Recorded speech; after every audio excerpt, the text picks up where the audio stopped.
우리 함께 말씀 보도록 하겠습니다. 말씀은 학개서 1장 1절에서부터 6절까지의 말씀입니다. 다리오 왕 제2년 여섯째 달 곧 그 달 초하루에 여호와의 말씀이 선지자 학개로 말미암아 스알디엘의 아들 유다 총독 스룹바벨과 여호사닥의 아들 대제사장 여호수아에게 임하니라. 이르시되 만군의 여호와가 이같이 말하여 이르노라. 이 백성이 말하기를 여호와의 전을 건축할 시기가 이르지 아니하였다 하느니라. 여호와의 말씀이 선지자 학개에게 임하여 이르시되 이 성전이 황폐하였거늘 너희가 이때 편벽한 집에 거주하는 것이 옳으냐. 그러므로 이제 만군의 여호와가 이같이 말하노니 너희는 너희의 행위를 살필지니라. 너희가 만일 뿌릴지라도 수확이 적으며 먹을지라도 배부르지 못하며 마실지라도 흡족하지 못하며 입어도 따뜻하지 못하며 일꾼이 싹을 받아도 그것을 구멍 뚫어진 전대에 넣음이 되느니라. 아멘. 여러분, 오늘 본문을 딱 읽으니까 무슨 생각이 들었습니까? 이 교회가 건축하나 보다. 건축하려고 지금 성전을 건축해야 된다라고 그렇게 읽는구나 라고 생각하고 오해할 수도 있겠습니다. 전혀 그렇지 않습니다. 우리는 지금 어디까지 성경을 창세기부터 개척하고 나서 1월 달부터 창세기부터 시작을 해서요. 지금 우리는 학개까지 왔습니다.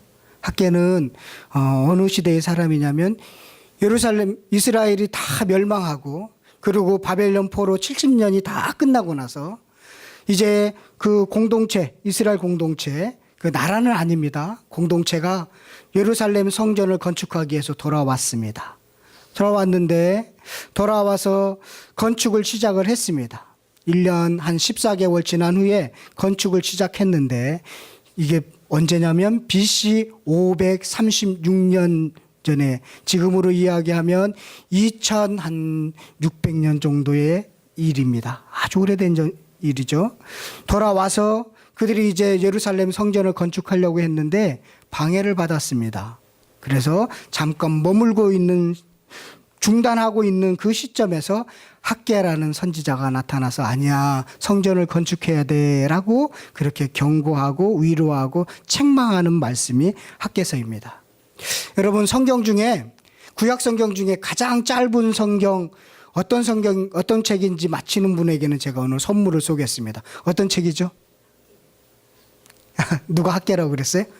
예, 사모님 정말 똑똑하십니다. 예, 틀리셨습니다. 예, 아주 짧은 책이 하나 있습니다. 예, 성경을 다 알으셔야 되는데 센스 있는 분들은 빨리 구약 목록을 보시면 알겠죠. 예, 구약 목록을 보시면 오바댜서라는 책이 21절밖에 없습니다. 그러면 하나 더 묻겠습니다. 오바댜서는 무슨 내용입니까? 예, 그동안 우리가 공부를 다 했었는데 에돔에 대한 그 책망입니다. 에돔은 뭐냐면 이스라엘 백성들과 형제입니다. 그런데 형제가 고통을 당할 때 거기에 동참하고 웃고 잘됐다 그런 사람들에 대해서 하나님이 어떻게 하느냐에 대해서 알려주고 있습니다. 여러분들 혹시 주변에 있는 어려운 가정이 있다면, 형제가 있다면, 이웃이 있다면 그때요 에돔 사람들처럼 잘됐다 그리고 막 거기에 동참하고 그러면 안 됩니다. 그러면 하나님께 그거에 대해서도 책망하신다는 것을 오바댜서를 통해서 배우게 됩니다. 오바댜서가 제일 짧고요. 그 다음에 짧은 것이 바로 학개서입니다. 학개서는 2장으로 되어 있습니다. 아주 짧은 책인데요. 그런데 내용을 물어보면 참 모르는 내용이다라고 대답을 하기도 합니다. 우리 지난주에 한번 했던 걸 우리 도표 한번 족보 좀 올려주시겠어요? 제가 지난주에 설교를 끝나고 나서 집에 가만히 드러내 있는데 제가 족보를 설명하면서 잘못 설명한 게 있었습니다. 그래서 너무나 마음이 별로 안 좋았습니다.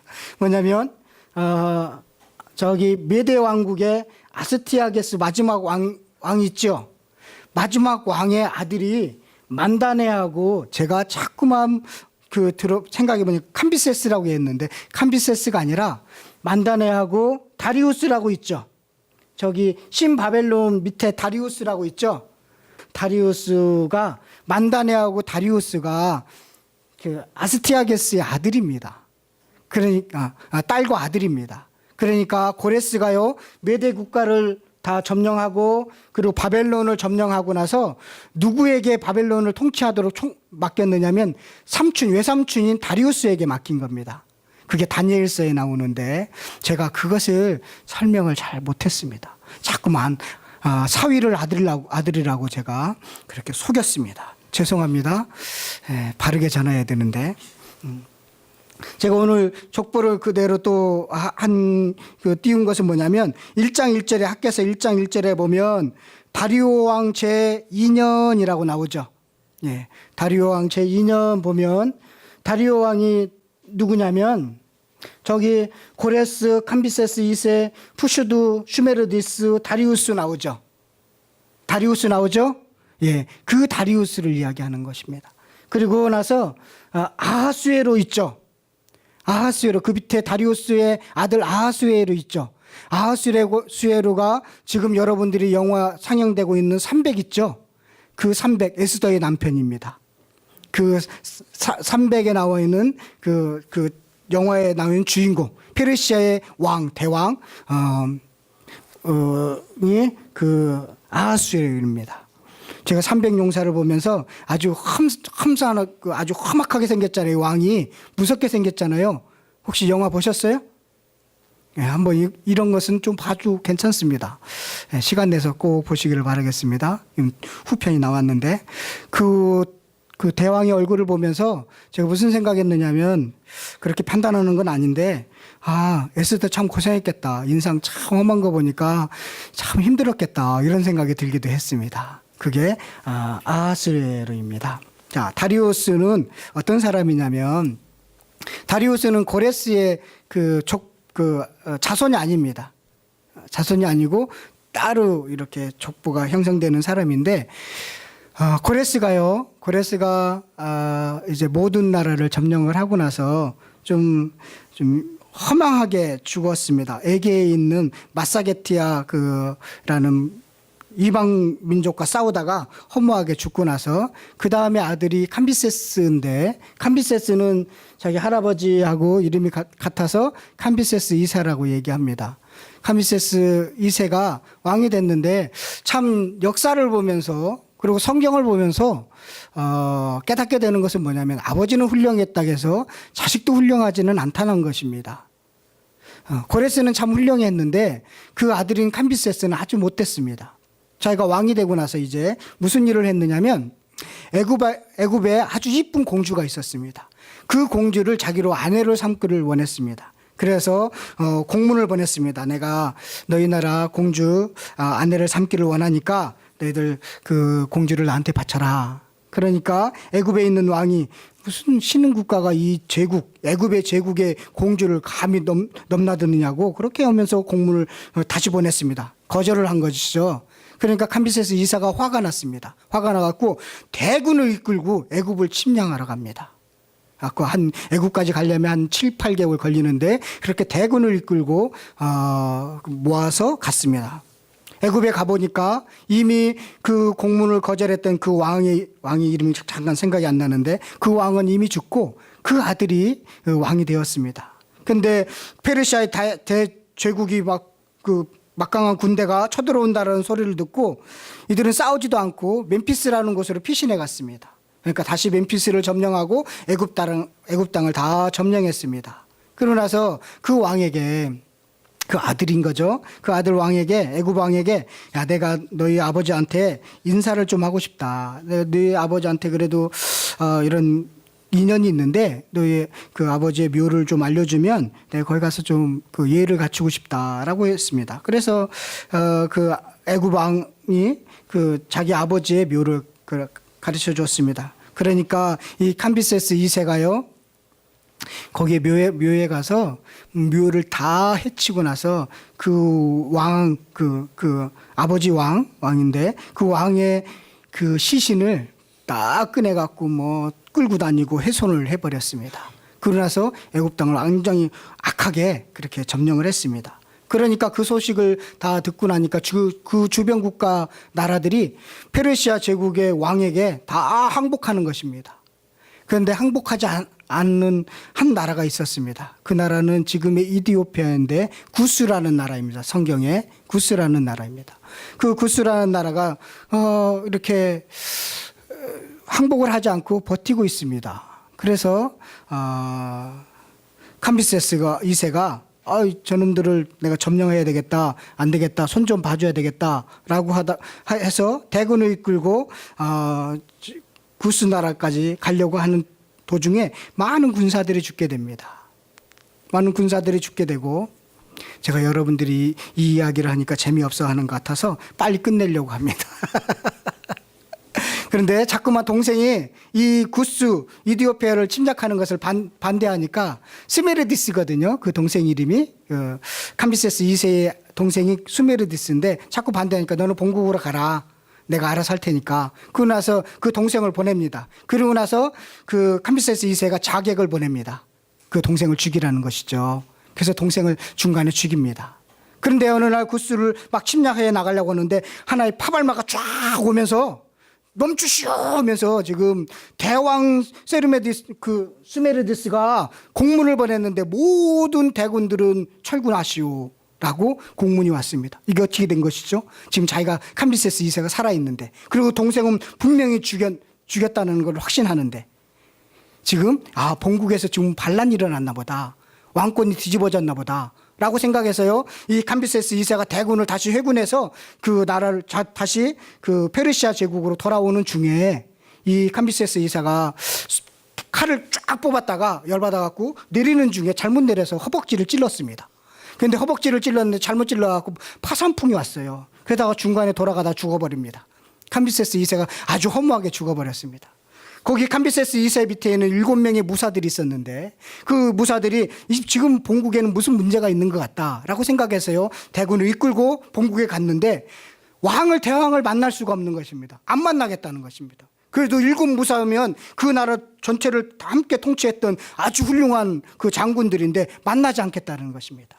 그래서 이게 문제가 있다. 지금 뭔가가 왕궁에 무슨 문제가 있겠다 생각해서 몰래 사람을 보내서 이 왕이 제대로 된 왕인지 스메르디스인지 아닌지를 확인하라고 했습니다. 그런데 확인해 보니까 정말로 스메르디스와 똑 닮은 그 사촌이 있었는데, 그 사촌 가짜 스메르디스가 황제 역할을 하고 있습니다. 노릇을 하고 있는 것입니다. 그래서 다시 7명의 무사들이 힘을 합쳐서 그 가짜 푸슈드라는 것은 가짜라는 뜻이에요. 가짜 스메르디스를 죽이게 됩니다. 그러고 나서 7명의 무사들이 그러면 누군가가 통치를 해야 되잖아요. 그러면 우리가 그렇게 공동으로 통치를 할까, 아니면 한 명을 뽑아서 통치를 할까, 그렇게 서로 의논을 나눴습니다. 그랬더니 나이가 제일 많은 한 분은 나는 정치에 관심 없습니다. 당신들끼리 하십시오 라고 그렇게 얘기했습니다. 그래서 6명의 그 장군 무사들이 그러면 어떻게 할까요? 내일 아침에 일어나서 광야를 쫙 달려가는데 그 한 말이 휙 하고 운다면 그 왕이 그 말을 탄 장군이 왕으로 합시다 라고 그렇게 하고 나서요, 아침 일찍 일어나서 6명의 무사들이 광야를 막 달려가고 있습니다. 사막길을 막 달려가고 있는데 다리우스가 타고 있는 말이 갑자기 확 하면서 소리를 질렀습니다. 그랬더니 5명의 무사들이 왕이시여 해갖고 다리우스가 왕이 됐습니다. 예, 역사적인 것을 재밌게 얘기한 겁니다. 예, 이런 식으로 해서 다리우스가 왕이 되었습니다. 그러면 고레스하고는 다리우스는 전혀 다른 사람이죠. 그래서 다리우스는 다른 족보를 이뤄서 왕족을 이루고 있는 것입니다. 이 다리우스는 아주 훌륭한 사람이었습니다. 모든 사람들이 존경하고 훌륭한 무사였습니다. 그래서 통치도 잘했습니다. 그 다리우스 2년이었을 때 지금 다시 공사를 재개했다라는 것입니다. 처음에 고레스 칙령으로 해서 BC 538년에 고레스 칙령이 내렸습니다. 사람들을 모집해갖고 예루살렘에 도착하니까 536년이었습니다. 그러고 나서 한 14개월 정도 이렇게 정비를 하고 나서 공사를 시작했는데 방해가 있었습니다. 사마리아인들이 방해가 있었습니다. 그래서 공사를 멈추고 있는데 한 15년 동안 멈추고 있었던 것입니다. 지금 다리우스 2년이면 우리 세계사의 그 연대표로 보면 BC 520년입니다. 그러니까 한 15년 정도 공사가 멈춰져 있는 그 시점에서 학개라는 선지자가 하나님의 말씀을 듣고 나가서 아니야, 너희들 이렇게 머물러 있으면 안 돼. 이 학개 선지자는요, 나이가 아주 많은 선지자입니다. 그리고 나이가 많아서 충분히 총독 스룹바벨이나 여호수아 지도자도 책망할 수 있을 만큼 아주 덕망이 많고 신앙이 깊은 그런 선지자였다라는 것입니다. 그래서 이 학개서는 아주 2장으로 짧게 되어 있지만 4번의 예언이 내용이 들어 있습니다. 4번의 예언이 내용이 들어 있는데요. 첫 번째 예언의 내용은요, 1장 1절에 그 다리오 왕 제2년 여섯째 달, 그 달 초하루 6월 1일이죠. 여섯째 달 1일인데 이게 그 우리나라 지금 우리가 사용하고 있는 그 달력으로 말하자면 BC 520년 8월 29일입니다. 첫 번째 예언이 그때 하셨고요. 두 번째는 2장 1절입니다. 2장 1절인데 한 달 후입니다. 일곱째 달 곧 그 달 24일 7월 24일이에요. BC 520년 10월 17일입니다. 자, 두 번째 예언했고요. 한 장 더 넘기시면요. 2장 10절 성경책을 보셔요. 남양주 성실교회는 성경책을 피면서 성경 넘기면서 그렇게 말씀을 보는 교회입니다. 2장 10절입니다.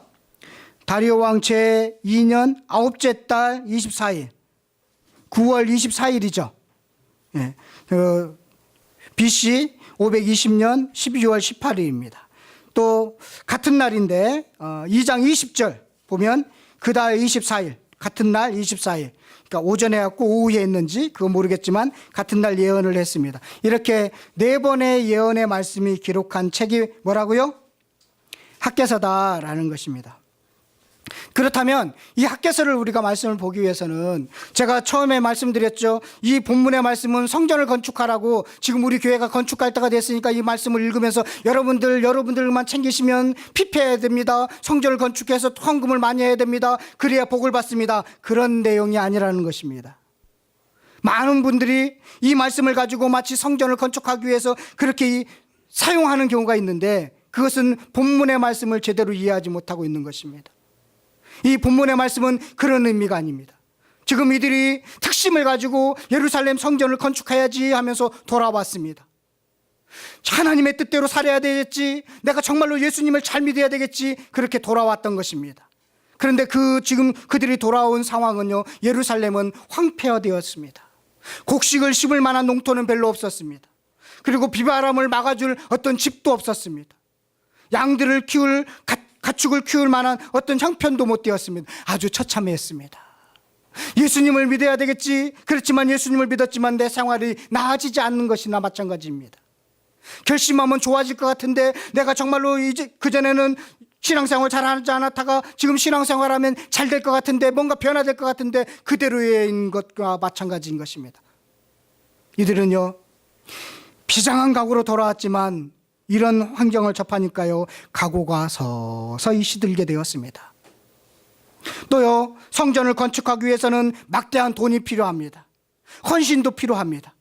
과거 솔로몬이 성전을 건축할 때 솔로몬 혼자의 힘으로 하신 줄 아십니까? 아닙니다. 다윗이 평생 모은 돈, 그거 다 솔로몬에게 주어서 솔로몬의 나머지 그 재정과 인원을 투입해서 그렇게 건축된 것입니다. 엄청난 돈이 필요한 것입니다. 성전 건축을 위해서는.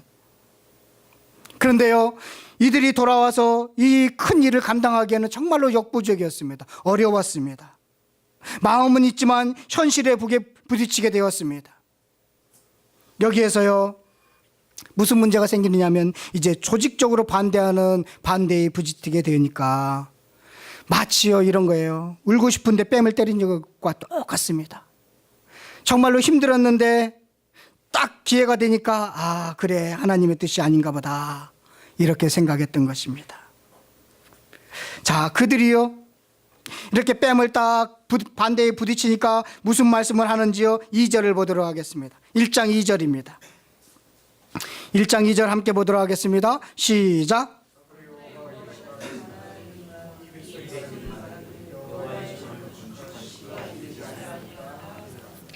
예, 하나님께서 학교에게 말씀했습니다. 야, 이 백성들이 자기들끼리 두세 명만 모이면 지금 우리가 성전이 건축할 때가 아니야 라고 얘기한다. 이들이 속마음으로 지금은 이렇게 반대에 부딪히는 거 보니까 하나님의 뜻이 아닌가 봐, 지금은 성전을 건축할 때가 아닌가 봐 라고 얘기하고 있다라고 학개 선지자에게 알려줬다는 것입니다. 그들이요 반대에 부딪히니까 그렇게 얘기했다는 것입니다. 자기들끼리 모여있을 때는 그렇게 얘기했다는 것입니다. 그러니까 그리고 나서 그들이 했던 것, 선택한 것이 무엇이냐면 4절입니다.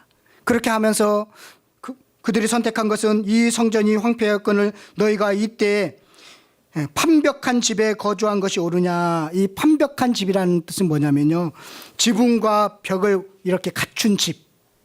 그러니까 어떤 의미냐면 성전을 건축하는 것이 이제 반대에 부딪혀서 중단되었습니다. 그러니까 이들이요 자기 집을 짓는 데 바빴다는 것입니다. 그래서 어떤 사람들은 몰래 저녁에 가서 성전을 건축하려고 모아놓은 그 아주 판판한 돌 같은 것도 훔쳐오고, 성전에 지으려고 모아놨던 나무도 훔쳐오고, 그러면서 무엇을 하느냐면 자기 집을 지었다는 것입니다. 아주 거창한 집은 아니지만 비바람을 막아줄 수 있는 그런 자기 집을 짓는데 바빴다라는 것입니다. 그리고 이제 집도 짓고 농사를 짓기 위해서 농토도 개간하고 우물도 파고 짐승들도 키우고 일상적인 일에 최선을 다했다는 것입니다. 이것이 나쁜 건 아니죠. 꼭 해야 되는 것이죠. 그런데 지금 이들이 온 목적은 뭐냐면 예루살렘 성전을 건축하는 일이 먼저 돼야 되는데 지금 나중에 돼야 될 것이 먼저 되고 있다는 것입니다.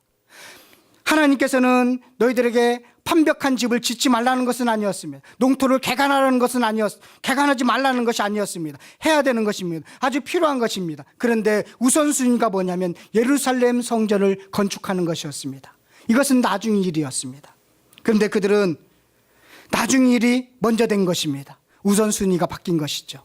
우선순위가 바뀌니까 어떻게 됐느냐면 6절과 9절에서 11절까지 그들에게 하나님께서 어떻게 하셨는지를 보는 것입니다. 우선순위가 바뀐 상황에서 하나님께 어떤 행동을 하셨는지 보시겠습니다. 6절을 보면 너희가 많이 뿌릴지라도 수확이 적으며, 너 많이 뿌렸지 내가 수확을 적게 한 거야. 먹을지라도 배부르지 못하며 마실지라도 흡족하지 못하며 만족함이 없다는 것입니다. 열심히 노력했지만 만족함이 없다는 것입니다. 입어도 따뜻하지 못하며 일꾼이 싹을 받아도 그것을 구멍 뚫어진 전대에 넣음이 되느니라. 구멍을 뚫었다는 것입니다. 누가 구멍을 뚫었어요? 하나님이 구멍을 뚫었다는 것입니다. 그들의 우선순위가 바뀌니까 하나님이 구멍을 뚫었다는 것입니다. 또 9절을 보니까요, 너희가 많은 것을 팔았으나 도리어 적었고 너희가 그것을 집으로 가져갔으나 내가 불어버렸느니라. 누가 불어버렸다고요? 하나님이 불어버렸다는 것입니다. 나 만군의 여호와가 말하노라. 이것이 무슨 까닭이냐? 내 집은 황폐하였으되 너희는 각각 자기의 집을 짓기 위하여 빨랐음이니라. 그러므로 너희로 말미암아 하늘은 이슬을 그쳤고 땅은 산물을 그쳤으며 내가 이 땅과 산과 곡물과 새 포도주와 기름과 땅의 모든 소산과 사람과 가축과 손으로 수고하는 모든 일에 한재를 들게 하였느니라. 누가 한재를 들게 했다고요? 하나님이 한재에 들게 했다는 것입니다. 우선순위가 바뀌니까 하나님께서 그렇게 하셨다는 것입니다. 하나님이 지켜주지 않으면요 파수꾼의 경성함도 필요 없다라고 말씀하고 있습니다. 우선순위가 바뀐 그들의 삶은 피폐해되었습니다. 구멍이 뚫렸고 불어버렸고 한재에 들었습니다. 학개 선지자의 말은요, 우리가 성전을 많이 건축하라고 헌금을 내라는 것이 아니라 너희들의 우선순위를 살펴보라는 것입니다. 너희들이 우선순위가 어디에 있는지 묻고 있는 것입니다. 성전 건축도 중요하고 살아가는 것도 중요한데, 그런데 지금은 성전 건축이 우선순위라는 것입니다. 그들이 돌아온 목적이 성전 건축이었습니다. 왜 이렇게 성전 건축에 이들이 집중할까요? 성전을 건축하는데 왜 집중할까요? 성전은요 하나님의 임재의 자소입니다. 하나님이 너희와 함께 하고 있다라는 가시적인 증표입니다. 이게 성전인 것입니다. 성전의 시작은 어디서 시작되느냐면 에덴 동산에서부터 시작합니다. 아담과 하와가 함께 거닐었던, 함께 하였던 그 성전, 에덴 동산에서부터 시작되는 것입니다. 그 에덴 동산은 제단으로, 그 에덴 동산은 성막으로, 그 에덴 동산은 성전으로.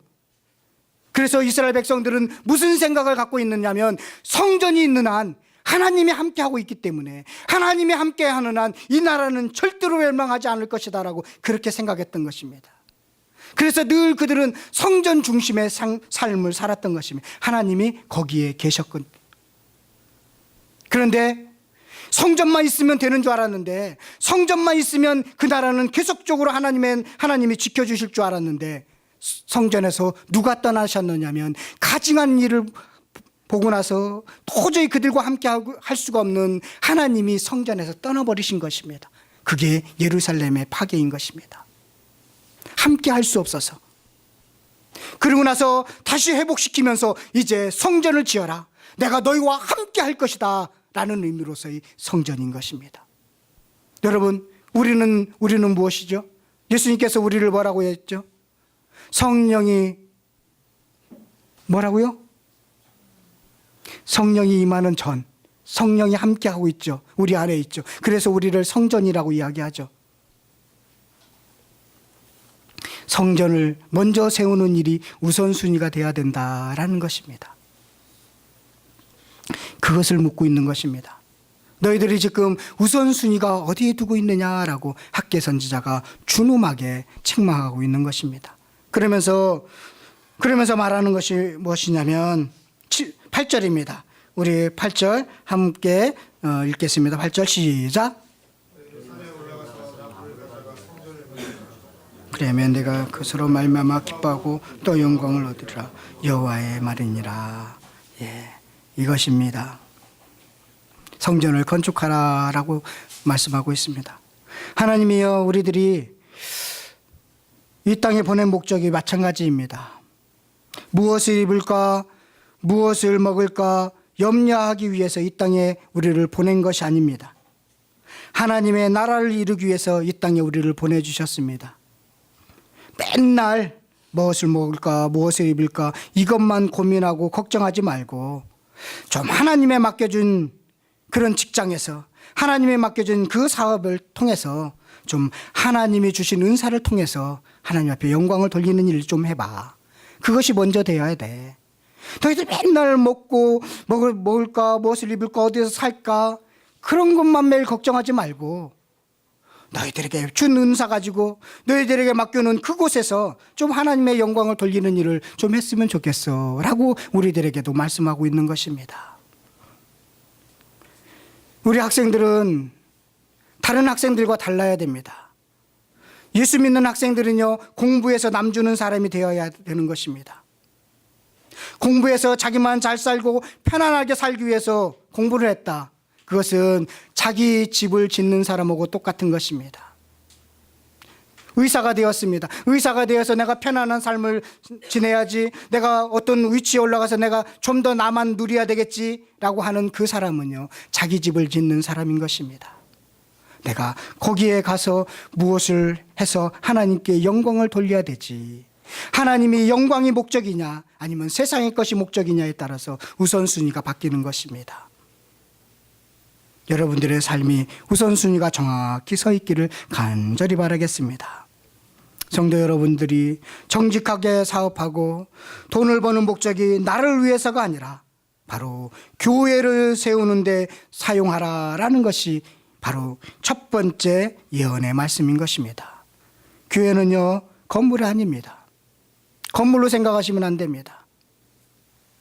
전도하고 양육해서 예수님을 닮아가도록 하는 우리의 각자의 성전, 바로 성령의 전인 교회를 세우는 일에 사명을 감당하라라고 지금 말씀하고 있는 것입니다. 여러분들, 그런 교회를 제대로 세우시기를 바라겠습니다.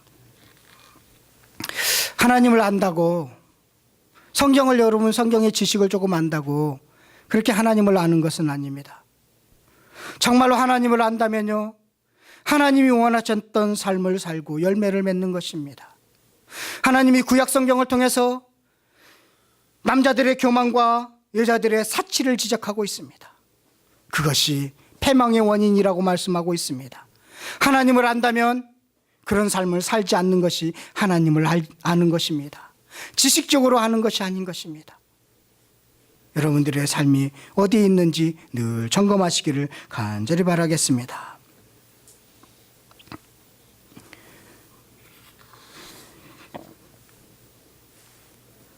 두 번째로 우리 두 번째 예언의 말씀을 보면요, 이건 좀 짧으니까 빨리빨리 가도록 하겠습니다. 첫 번째 너무 길게 한 것 같습니다. 제가 약간 오늘 명절인데 흥분을 했나 봅니다.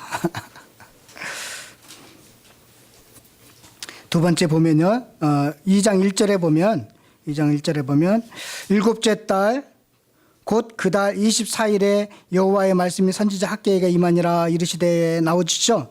그러면 그 15절, 1장 15절을 한번 보실래요? 1장 15절 함께 읽겠습니다. 시작. 예, 거기 14절 끝에 보면 공사를 시작했다고 나오죠. 그러니까 여섯째 달 24일에 공사를 시작했다는 6월 1일 날 그렇게 여섯째 달 1일 날 그 학개 선지자가 여러분들 그렇게 하면 안 됩니다라고 했더니요, 그들이요 달라진 게 하나 있었습니다.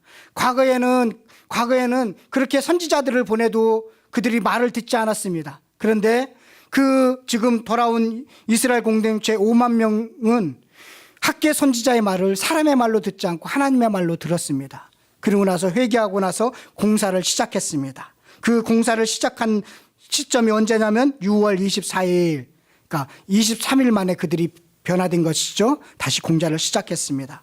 공사를 시작한 지 한 달 정도 지난 일곱째 달 21일에 또 무슨 문제가 생겼느냐면 3절의 말씀입니다.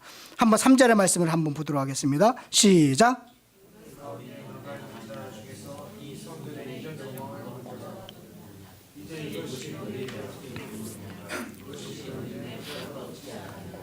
어떤 사람들이냐면, 야, 지금 공사를 하고 있기는 한데 성전을 짓고 있는데요, 형편이 없는 거예요. 그런데 지금 이 이전 영광 솔로몬의 성전을 본 나이가 많이 드신 분들이 지금 그 성전을 하는 거 보고 나서 너무나 마음이 불편한 거예요. 그래서 불만과 불평을 하기 시작합니다. 그런 분들 많죠. 내가 과거는 어땠는데, 나는 과거에 은혜 받았는데, 그런데 현재는 어떻다고요? 현재 형편없으면 형편없는 것입니다. 과거는 과거입니다. 그런데 이때 이 사람들은 지금 예루살렘 성전, 그 훌륭했던 성전을 이야기하면서 지금 짓고 있는 이 조그마한 수룹밥의 성전을 보고 나서, 야, 과거에는 이랬는데 지금 이 모양 이 꼴로 지으면 되겠어? 이러면 하나님이 받겠어? 이렇게 불만의 소리가 나오기 시작했다는 것입니다. 여러분들 일을 하다 보면 이렇게 불만의 소리가 나오죠. 우리 학생들 마음 잡고 공부를 시작했습니다. 그런데 공부를 시작했는데 초라한 성적을 받으면, 그래, 역시 나는 머리가 안 돼. 그러고 나서 포기하려고 하죠. 그래, 나 노력도 엄청나게 많이 했는데, 야, 이 성적 가지고 이게 안 되겠어. 라고 포기하는 경우나 똑같은 것입니다. 한 번에 그렇게 올라가지 않습니다. 이들이요, 자꾸만 과거만 이야기합니다. 그러면서 불만을 이야기하고 있습니다. 그러니까 하나님께서 뭐라고 하냐면, 학개 선지자를 통해서 내가 시킨 거니까 내가 책임질 것이니까 너희들은 걱정하지 마. 내가 이거 시작한 거야. 그러니까 내가 마무리할 거야. 너희들 불만하지 마. 이렇게 하나님이 말씀하시는 것입니다. 내가 너희들과 함께 할 거야. 너희들 걱정할 필요 없어. 과거의 영광보다 지금의 영광을 더 크게 내가 할 거야. 과거의 솔로몬의 그 영광보다 지금 짓고 있는 성전의 영광이 더 크게 할 거니까 내가 할 거야. 너희들 불만하지 마. 열심히 일을 해. 라고 말씀하고 있는 것입니다. 그 말씀이 쭉 이어지고 있는 것입니다. 우리 4절의 말씀을 한번 보면 이렇게 말씀하고 있습니다. 그러나 여호와가 이르노라 수룹바벨아 스스로 굳세게 할지어다. 이렇게 불만이 있을 때는 스스로 굳세게 다짐을 해야 된다는 것입니다. 거기에 현혹되지 말라는 것입니다. 특히 지도자들은요. 여호사닥의 아들 대제사장 여호수아야 스스로 굳세게 할지어다. 여호와의 말이니라. 이 땅 모든 백성아 스스로 굳세게 하여 일할지어다. 그러니까 그런 불만의 소리를 듣지 말고 열심히 일해야 돼. 내가 시킨 거야 이건. 라고 지금 말씀하고 있는 거죠. 그러면서 내가 너희와 함께 하노라. 내가 너와 함께 하는데 이 일은 마무리됐고 영광되게 할 것이야. 라고 말씀하고 있습니다. 그러면서요 9절의 말씀 보겠습니다. 9절의 말씀입니다. 이 성전의 낮은 영광이 뭐라고요? 이정경보다 크리라 만군의 여호와의 말이니라. 내가 이곳에 뭘 주겠다고요? 평강을 주리라 만군의 여호와의 말이니라. 이렇게 하겠다는 것입니다. 외형을 보지 말라는 것입니다. 내가 크게 하면 큰 것입니다. 그런데 이 말씀을 가지고요, 건축하시려는 분들이 이런 8절을 이용하고 있습니다. 은도 내 것이요 금도 내 것이니 만군의 여호와의 말이니라. 이러면서 다 하나님 건데 다 바치시오, 이렇게 말씀하시는데 넘어가지 마시기를 바라겠습니다. 이것은 다 하나님의 것이지만 사람을 통해서 사용하실 뿐입니다. 이전의 영광보다 더 중요한 말씀은 9절의 말씀입니다. 너희들이 초라하게 짓고 있니? 그거 사람의 눈으로 보지 마. 내가 더 크게 할 거야 라고 말씀하고 있는 것입니다. 그리고 세 번째 예언은요 10절입니다. 우리 세 번째 10절은 언제냐면 다리오 왕 제2년 무슨 달이요? 9째 달. 아까는 몇째 달이었죠? 7째 달이었죠. 2달 후에 다시 24일에 여호와의 말씀이 선지자 학계에 임했습니다. 무슨 말씀이냐면 그들이 성전을 지키기 전에는 부정했다는 것입니다. 깨끗한 것이 하나도 없었다는 것입니다. 그런데 이제 너희들이 그래서 부정해서 하나님께서 깐부기도 보내고 재앙도 보냈다는 것입니다. 이제는 그런 부정한 것을 버리고 너희들이 지금 일을 시작해? 그러면 완성되지 않았는데 지금부터 내가 복을 줄 거야 라는 것입니다. 시작하는 그 시점부터, 완성되면 복을 주는 것이 아니라 너희들이 시작하는 이 시점에서부터 내가 너와 너에게 복을 주겠다라는 말씀인 것입니다. 우리 19절의 말씀을 한번 다 같이 읽어보도록 하겠습니다. 19절의 말씀입니다. 함께 읽겠습니다. 시작.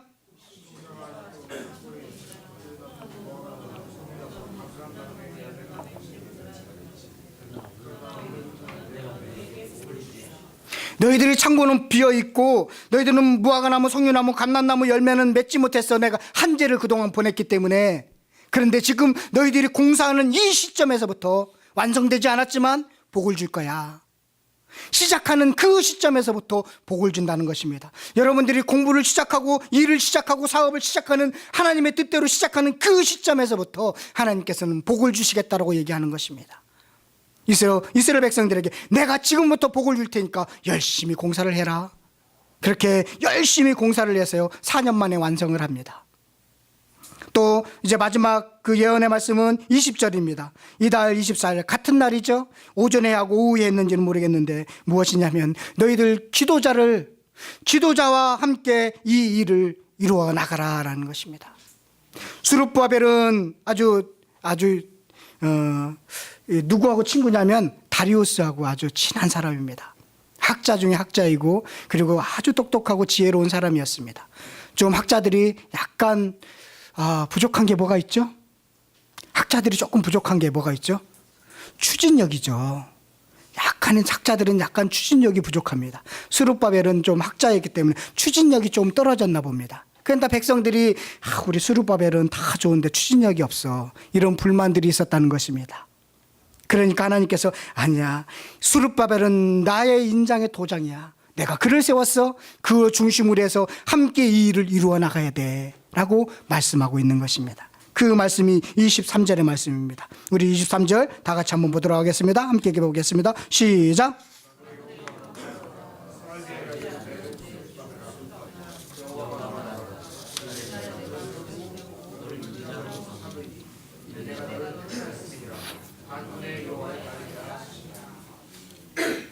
예, 아시겠죠? 이 학개서는 이런 말씀입니다. 그래서 그들이 열심히 한 마음, 학개 선지자 또 다음 주에 할 스가랴 선지자의 책망을 듣고 이들이 성전을 시작해서 4년 만에 완성을 했다. 그 4년 만에 완성하니까 516년에 스룹바벨 성전이라고 이름을 짓습니다. 그 스룹바벨 성전을 리모델링한 게 그 신약 성경에 나오는 헤롯 성전입니다. 예수님이 그 성전을 보고 껄껄 우셨는데 그게 헤롯 성전인데, 이 스룹바벨 성전이라고 하는 그 성전이 언제 완성이 됐느냐면 516년에 완성이 됐습니다. 예루살렘 성전은 언제 파괴가 됐느냐면 586년에 파괴가 됐습니다. 몇 년 만에 건축된 거죠? 70년 만에 그렇게 완성이 되는 것을 볼 수가 있습니다. 성전이 파괴되었다는 것은 하나님이 떠나셨다, 버리셨다, 함께하지 않는다는 것입니다. 성전을 건축한다는 것은 다시 하나님이 함께해서 백성들을 다스리고 복을 주시겠다라는 상징적인 증표입니다. 여러분들의 성전을 다시 세우시기를 바라겠습니다. 여러분들의 성전이 황폐화됐다면 다시 세워주시기를 바라겠습니다. 그런데 그 일은요, 쉽지 않다는 것입니다. 포기할 수 있는 일들이 우리 앞에 눈에 놓여 있을 수도 있다는 것입니다. 그때 끝까지 참고 이기며 나가는 것이 바로 성전 건축하는 자의 자세입니다. 아주 에디슨이라는 여러분들이 잘 알고 있는 사람 중에 잘 알고 있죠? 발명왕 에디슨. 사람은요, 이 사람은 어려운 것도 포기하지 않았을 뿐만 아니라 불가능하다 해도 포기하지 않았다고 합니다. 어떤 사람이 이렇게 질문했답니다. 어려운 것과 불가능한 것을 어떻게 다릅니까? 라고 질문을 하니까요. 불가능한 것은 시간이 조금 더 걸릴 뿐입니다. 라고 얘기했다고 합니다. 결코 포기하지 않는 것입니다. 여러분, 성경이 어렵다고 쉽게 포기하지 않기를 바라겠습니다. 성경을 통해서 정말로 여러분들의 진주를 발견하시기를 바라겠습니다. 예수님도요, 절대로 진주를 돼지에게 주지 않았습니다. 가치를 모르는 사람에게는 보물을 주지 않습니다. 전심으로 찾고 찾으면 나를 만나니라 라고 하신 그 말씀처럼 쉽게 포기하면 하나님을 만나지 못하지만 찾고 찾으면 정말로 하나님이 주신 그 진주를 발견하게 되는 것입니다. 학계 선지자는 오늘 우리들에게 이렇게 말씀하고 있습니다. 포기하지 말라. 그리고 우선순위가 어디 있는지를 좀 정확히 알았으면 좋겠다라고 말씀하고 있습니다. 저 오늘 이 학계 선지자, 이 학계서를 통해서 이렇게 적용을 했으면 좋겠습니다. 자, 우리의 몸을 좀 거룩하게 합시다라는 말로 적용을 했으면 좋겠습니다.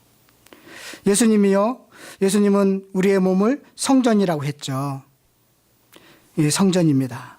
혹시 성전이 여러분 파괴되었다면 다시 잘 세우시기를 바라겠습니다. 성전을 세우는 데 있어서 꼭 필요한 것은 실망하지 않고 끝까지 참고 견디는 것입니다. 또 순종함으로써 하나님이 주시는 복을 누리는 것입니다. 이래서 여러분들의 성전을 다시 한번 세우시기를 바라겠습니다. 다시 깨끗하게 청소하시고 다시 하나님과의 관계를 저렇게 맺어서 그 성전이 깨끗해지는, 그래서 주님이 주시는 그 은혜가 무엇인지를 깨닫고 살아가는 그런 한 해가 되시기를 간절히 축원드리겠습니다.